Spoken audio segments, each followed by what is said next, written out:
agama, ilmu-ilmu agama, kirim ke teman. Dia mau amalkan atau tidak, kirim saja. Selama itu kita kirim dan orang yang baca paham, dia laksanakan, maka orang yang mengirim itu dapat pahala. Begitu juga sebaliknya. Kalau kita mengirim foto-foto porno, mengirim berita-berita palsu, mengirim berita-berita fitnah, selama berita itu beredar, selama itu foto beredar, selama video itu beredar, maka selama itu orang yang kirim juga dapat dosa. Itu dosa jari. Nah, ibu bapak, saudara-saudara sekalian, ketika sudah kembali semuanya, 3 ini yang akan membantu kita dikubur.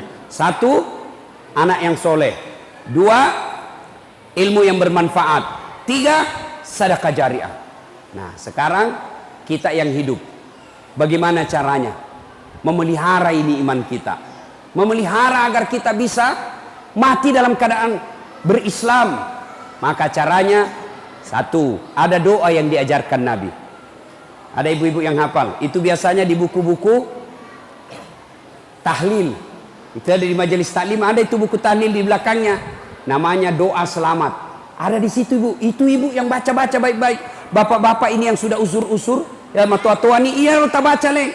Taubatan qablal maut, wa rahmatan indal maut, wa maghfiratan ba'dal maut. Allahumma hawwin alaina fi sakaratil maut. Itu yang kita baca-baca. Baca setiap hari. Ya Allah, berikan saya kesempatan bertobat sebelum mati. Taubat sebelum mati.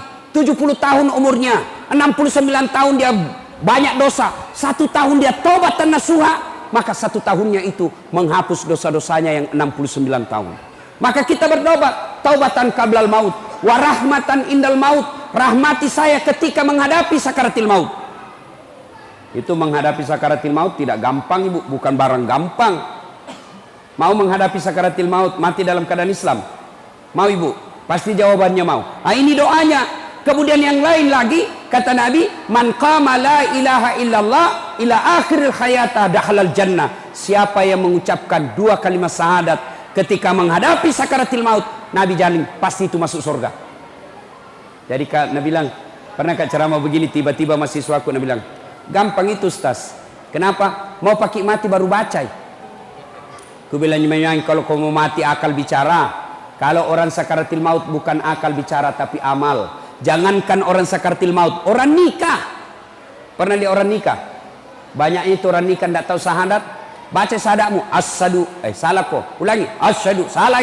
Ulangi, asyhadu, salah. Ditempelin songkok, asyhadu la ilaha illallah. Banyak yang begitu. Maka kalau mau latihan sekarang, ibu-ibu ini, kalau kita tidak ada kegiatan, latihan la ilaha illallah, la ilaha illallah. Kenapa? Ala bisa karena biasa. Itu nenek saya dari pihak ibu kan meninggalnya di Kota Baru. Ya. Waktu sakaratil maut kita kumpul cucunya, waktu 6 madangnya. Saya bisik telinganya, nek ikut ki baca Yasin. Saya bacakan Yasin.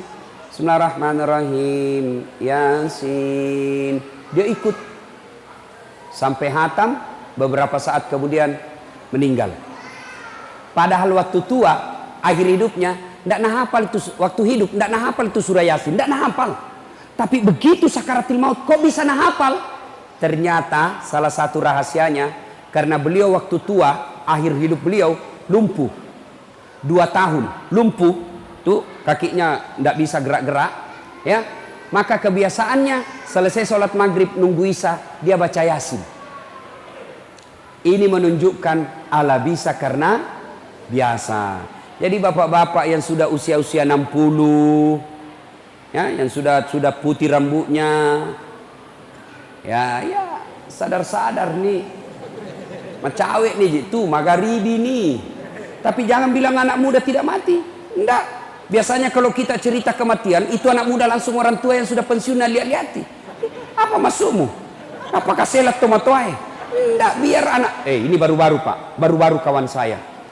Kawan saya di Muhammadiyah, bayangkan, minggu lalu,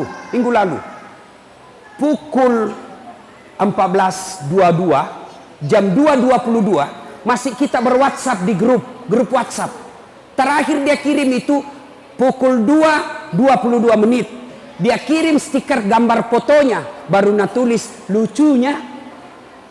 Setelah salat isya malamnya, sudah salat isya, di grup itu masuk inna lillahi wa inna ilaihi rajiun. Siapa yang meninggal? Ini yang tadi jam 2 kirim stiker lucunya.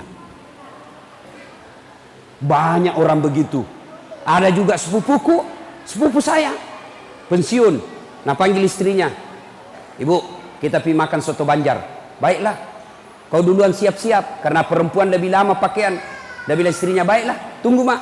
Sambil menunggu istrinya siap, dia keluar rumah ke tetangganya. Begitu dari pintu pagarnya ada tangga-tangga, ada jembatan-jembatan untuk ke jalan raya. Tidak sampai 1 meter itu jembatannya. Tapalese, jatuh, meninggal.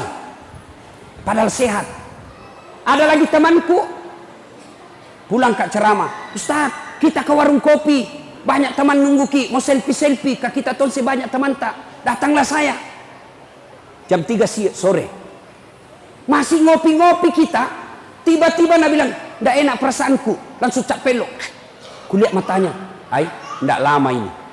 Bawa ke rumah sakit, meninggal. Tidak yang namanya kematian tidak sakit dulu. Namanya kematian tidak tua dulu. Asal ada dawa dalam diri kita, siaga 24 jam. Maka kalau mau bisa menghadapi sakaratul maut dengan tenang, salah satu resepnya adalah perbanyak mengucapkan la ilaha illallah.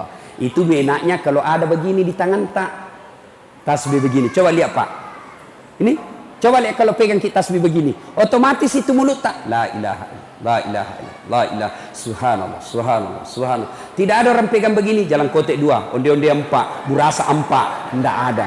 Maka ibu pegang ini, bapak-bapak pegang-pegang kalau sudah tua-tua maki pegang maki begini. Nah, ibu bapak saudara-saudara kalian, pada akhirnya Allah Subhanahu wa taala berfirman, apa man kana mu'minan kaman kana fasikan. Apakah sama orang beriman dengan fasik? Fasik itu pura-pura beriman. La yastaun, kata Allah, tidak sama.